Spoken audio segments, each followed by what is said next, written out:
আসসালামু আলাইকুম ওয়া রাহমাতুল্লাহি ওয়া বারাকাতুহু। সম্মানিত প্রিয় বন্ধুগণ, আমরা সকলেই জানি আল্লাহ পাক রব্বুল আলামিন মুমিন বান্দাদের উপরে ৫ ওয়াক্ত নামাজ ফরজ করে দিয়েছেন। তবে এই ৫ ওয়াক্ত নামাজের পাশাপাশি যেই বান্দা বেশি বেশি নফল নামাজ নফল ইবাদত করবে, ওই বান্দা তত তাড়াতাড়ি মহান আল্লাহ তাআলার প্রিয় বান্দা, বন্ধু হিসেবে, ওলি হিসেবে তত তাড়াতাড়ি গণ্য হবে।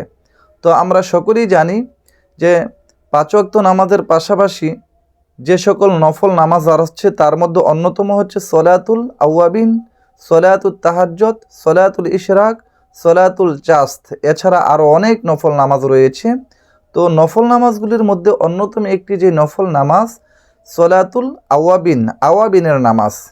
এই বিষয়ে আমি দুইটি হাদিস আপনাদের সামনে উপস্থাপন করছি।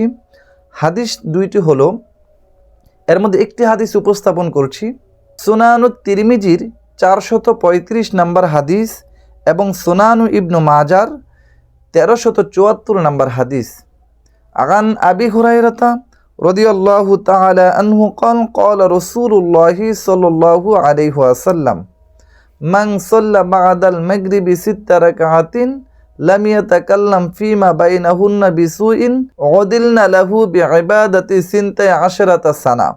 প্রখ্যাত জলিল কদর সাহাবী হযরতে আবু হুরায়রা রাদিয়াল্লাহু তাআলা আনহু থেকে বর্ণিত, তিনি বলেন, রাসূল সাল্লাল্লাহু আলাইহি ওয়াসাল্লাম ইরশাদ করেছেন, যেই ব্যক্তি মাগরিব নামাজের পর কারো সাথে কোনোরূপ কথাবার্তা না বলে দুই রাকাত করে ৬ রাকাত আওয়াবিনের নামাজ আদায় করবে, তার আমল নামায় ১২ বছর নফল নামাজ পড়ার সওয়াব আল্লাহ লিখে দিবেন। সুবহানাল্লাহ।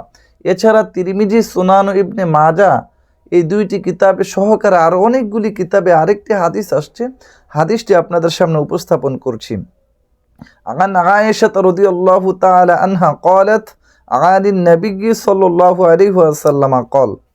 উম্মুল মুমিনিন আম্মাদান হযরত আয়েশা সিদ্দিকা রাদিয়াল্লাহু তাআলা আনহা থেকে বর্ণিত, তিনি বলেন, রাসূল সাল্লাল্লাহু আলাইহি ওয়াসাল্লাম ইরশাদ করেছেন, মান সাল্লা বা'দাল মাগরিবি ২০ রাকাতান বানাল্লাহু লাহু বাইতান ফিল জান্নাহ। রাসূল সাল্লাল্লাহু আলাইহি সাল্লাম ইরশাদ করেছেন, যেই ব্যক্তি মাগরিব নামাজের পর ২০ রাকাত নফল নামাজ আদায় করবে, তার জন্য আল্লাহ পাক রব্বুল আলামিন সুবহানাহু ওয়া তাআলা জান্নাতের মধ্যে স্পেশালভাবে একটি প্রাসাদ নির্মাণ করে রেখেছেন। সুবহানাল্লাহ। এই হাদিসটির আমরা যেন নিয়মিত আমল করতে পারি, আল্লাহ যেন ৫ ওয়াক্ত নামাজ পড়ার পাশাপাশি এই সলাতুল আওয়াবিনের নামাজ এছাড়া আরও অন্যান্য নামাজগুলি আদায় করতে পারে, আল্লাহ যেন তৌফিক দেন। আমিন। আসসালামু আলাইকুম ওয়া রাহমাতুল্লাহি ওয়া বারাকাতুহু।